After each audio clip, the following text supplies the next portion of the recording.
Reka nongere mbihere update bandi makuru ku bantu turi gufatanya gukora iyi betting cyangwa trading yo kuri FTK. Amakuru mfite aka kanya nuko ubu ngubu kubikuza byajemo utuntu two kugorana, niba navuga ko bitakirimo gukunda, sinzi niba ari ubwo buryo twabitwaramo, ariko nyine kubikuza ubu ngubu hajeho indi condition kuri uku kwezi turimo kwa munani. Hariho condition nshyashya ijyanye no kubikura, ari nayo ugiye kwirebera hano. Ubu ngubu ni ukuvuga ngo ntabwo ushobora kubikura mu gihe udafite umuntu watumiye ngo abanze ashore.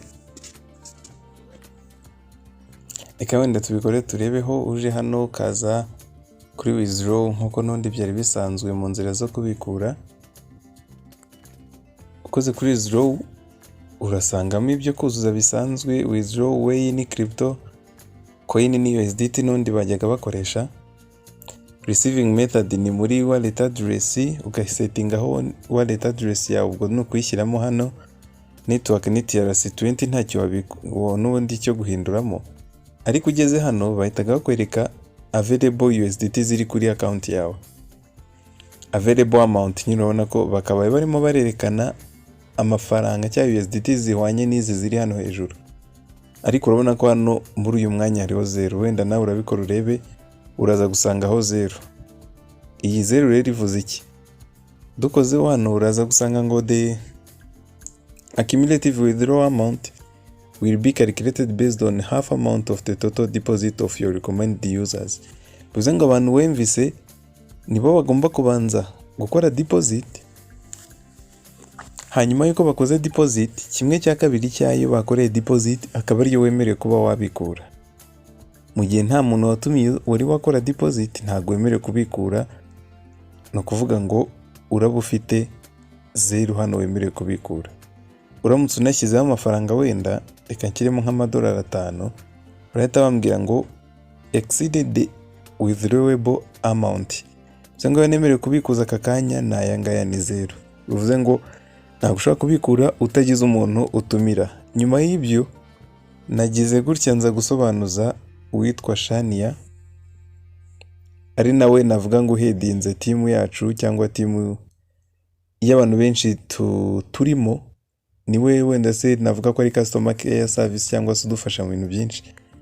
Nawe niko yabivuzeho. Ndaramwandikiye ndimo ndamubaza ku bijyanye niba hari amategeko n'amabwiriza mashyashya yaba hari muri ukwezi kwa munani. Urabona ni ku itariki 8 z'ukwa munani namwandikiye, ndi kumubaza amakuru, mubaza niba hari amategeko mashyashya, rules nshyashya zijyanye no kubikura. Atambwira ko tugomba kureba information kuri karakantu. Naraharebye ndanabimwereka, mubaza ubusobanuro, niko yambwiye ibyo ngibyo. N'undi ntibikuraho ya bonus wajya kubona y'amadolari 5.98, ariko nyine ni nabyo bituma ubasha kuzamura withdrawable amount yawe kuri account yawe. Urabona ko nuko bimeze. Sinzi niba twatekereza yuko ari ryo herezo, n'undi akaba ariyo strategy irimo irakoresha mu kugira ngo igende ica abantu intege zo kubikura, kuko urabona ko n'undi ntabwo wakura amafaranga n'ubundi ntabwo arimo aravaho. Ntekereza ko iri muri kimwe bari gukoresha kugira ngo bace intege abantu. Hari